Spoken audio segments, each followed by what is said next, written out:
curioso que quando o politicamente correto surgiu, no fim da década de 90, 98, por aí apareceu nos Estados Unidos em 96, tornou-se mais visível por volta de 96, e 97, 98 começou a aparecer, a espalhar-se mais pelo mundo inteiro. Começou-se a conhecer a existência dessa tendência, digamos assim, chamada o discurso politicamente correto. Eu, nessa altura, tenho de confessar que abracei facilmente a ideia e achei que era uma coisa até bastante interessante. Para mim, o discurso do politicamente correto surgiu um bocado, vamos dizer assim, quase como uma série de diretivas, vou até quase usar a palavra diretivas morais, que não sendo obrigatórias, tinham uma certa pertinência na altura. E a ideia de poder, de alguma maneira, tornar mais suportável certas situações que as pessoas passavam, nomeadamente pessoas que eram mais vulneráveis, digamos assim,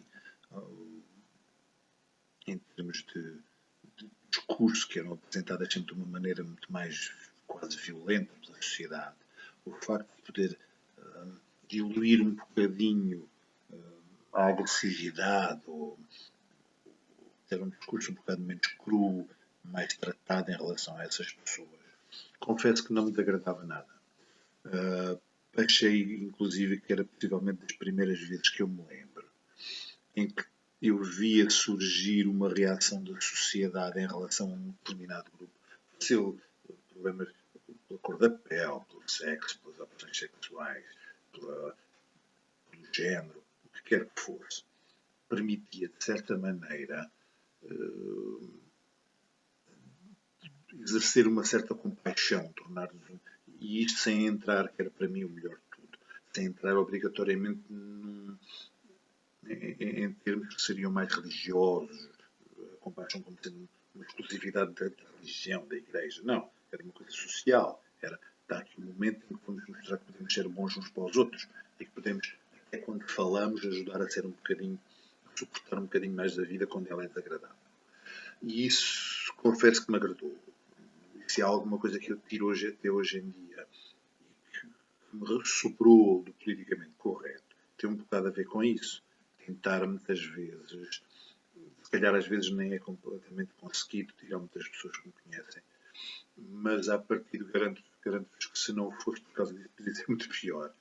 O meu discurso poderia ser bastante mais discriminatório até por vezes, de uma maneira absolutamente irracional e sem qualquer motivo, porque na verdade não há qualquer motivo para isso. Hoje em dia, infelizmente, isso que era o discurso do politicamente correto há 20 e tal anos atrás, transformou-se num autêntico universo multivariado que abrange galáxias absolutamente monumentais, inúmeras, um infinito de galáxias diferentes, que, no entanto, têm em comum, para já, ao serem cada vez mais especializadas, o discurso é cada vez mais especializado e, ao mesmo tempo, é cada vez mais variado, consoante as suas. É variado em termos de temática e, no entanto, é sempre extremamente especializado. Ou seja, há cada vez mais maneiras que as pessoas podem se sentir ofendidas por que quer que seja que é dito. Aquilo que era antigamente uma ideia de eu vou tentar no meu discurso não ofender o outro, transformou-se numa coisa muito mais agressiva, muito mais violenta, em que eu quero que tu não digas aquilo que está bem. Tu tens de ter muito cuidado, porque eu não quero que tu digas. Tu não podes dizer isto, nem aquilo, nem aquilo outro. E esse tipo de mudança, em que antigamente me era apresentado como uma alternativa, daqui uma maneira em que podes ser alguém melhor, em que podes usar o teu discurso e tornar o teu discurso um pouco melhor, isso hoje em dia já não existe, a meu ver. Inclusive, a criação tornou-se ainda por cima uma coisa em que antigamente se tratava da maneira como eu me exprimia e podia. Não era que eu não considero que fosse uma maneira, porque não era uma censura, era uma opção que me era dada. Hoje em dia, a atual versão daquilo que o discurso politicamente correto é muito mais uma polícia quase de linguagem do que outra coisa qualquer. A criação dos famosos safe spaces, espaços de segurança, ou como é que diabo se chama em português, que eu não faço a mínima ideia.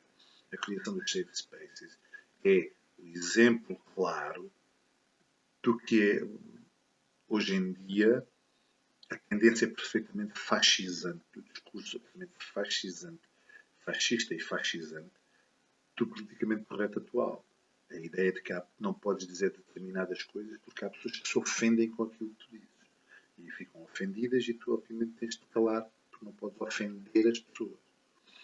A ideia não era esta no princípio, quando isso apareceu. E eu sinto-me um bocadinho frustrado, ainda para mais, sabendo que o discurso politicamente correto teve origem nas universidades americanas, sobretudo da costa oeste, tinham fama de ser muito mais liberais, ou seja, muito mais de esquerda, e que hoje em dia o discurso politicamente correto é, como vos disse, na minha opinião, há uns segundos atrás, absolutamente fascista e fascisante, completamente totalitário, e não tem nada a ver já com o exercício dessa compaixão e dessa necessidade de querer ser melhor em relação aos outros. Nesta altura, ainda por cima, e isto acontece sempre assim, nas alturas em que há mais agitação social, e há mais problemas, e há mais manifestações, e há mais coisas desse género, como está a acontecer neste momento, por causa das manifestações e das ações antirracistas pelo mundo inteiro, o politicamente correto tem sempre um jeitinho muito especial de me desiludir ainda um bocadinho mais. E vem este caso acerca de uma coisa que tenho lido nos últimos tempos, nos últimos dias, que tem a ver com um ataque que foi feito várias vezes já. Vários ataques foram feitos a um quadro, imagine-se, a um quadro que, segundo a opinião dessas pessoas que são os combatentes antirracistas, cujo combate, atenção, eu acho que é perfeitamente meritório, acho fantástico, deve ser feito. Vivemos ainda num mundo absolutamente cheio de regras absolutamente idiotas em relação à cor da pele e tudo mais. Eu acho que sim, acho que se deve destruir o mais possível isso. Mas também se deve poupar o nosso tempo e a nossa energia para coisas que realmente valem a pena.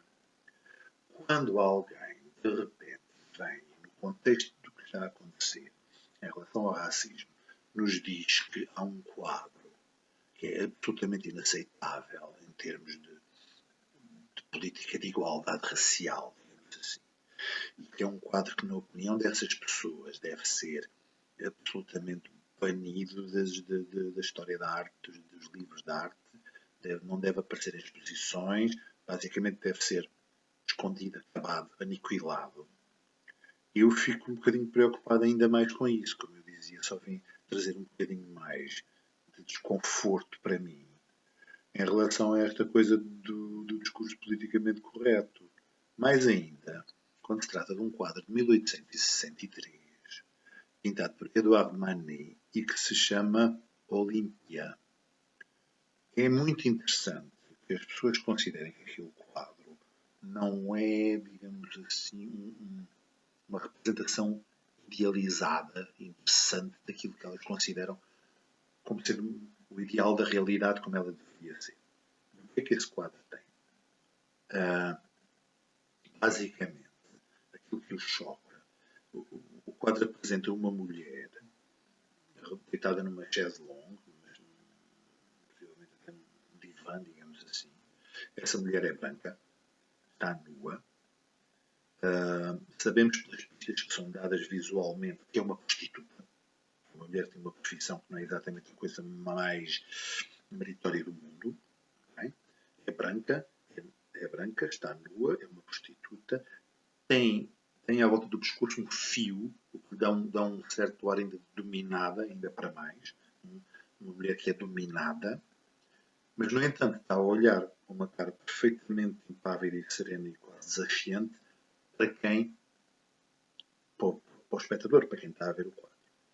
É engraçado à brava que essas pessoas todas que se preocupam com esses valores todos, que se ofendem tão facilmente com isso tudo, neste quadro não se estão a ofender com isso. Não se estão a ofender com o facto daquela mulher branca, nua, submissa, ainda assim desafiante, esteja naquela situação onde está, aquilo que as preocupa. Uma criada africana que ela tem. E que aparece nesse mesmo quadro. E isto a mim deixa-me absolutamente deplorável que semelhante coisa aconteça. Acho absolutamente deplorável que isto seja motivo para aumentar o combate antirracista à sociedade, seja este quadro. Se é isto que é a coisa mais importante hoje em dia, em França, para combater o racismo, o quadro do Musée d'Orsay, se isto é a coisa mais importante que os combatentes antirracistas franceses têm, já ganharam. É porque já não há mais nada. Se uma coisa desta importância é o que eles acham que vale o seu tempo, então está ganho. Não há nada mais importante do que isto. Não há nada tem a ver com emprego, com habitação. Nada disso é importante já hoje em dia. O que é importante é uma coisa como o quadro da Olímpia, criada africana. Se isso é o mesmo mais importante, então a gente destrói o quadro. Se vai resolver todos os problemas, não vai haver mais problemas nenhums para combater, não há mais nada para estar a ocupar o tempo. Então a gente destrói o quadro, diabo. Queima-se essa porcaria. Já. Aparentemente isso é o que é necessário. Vamos. Queima-se.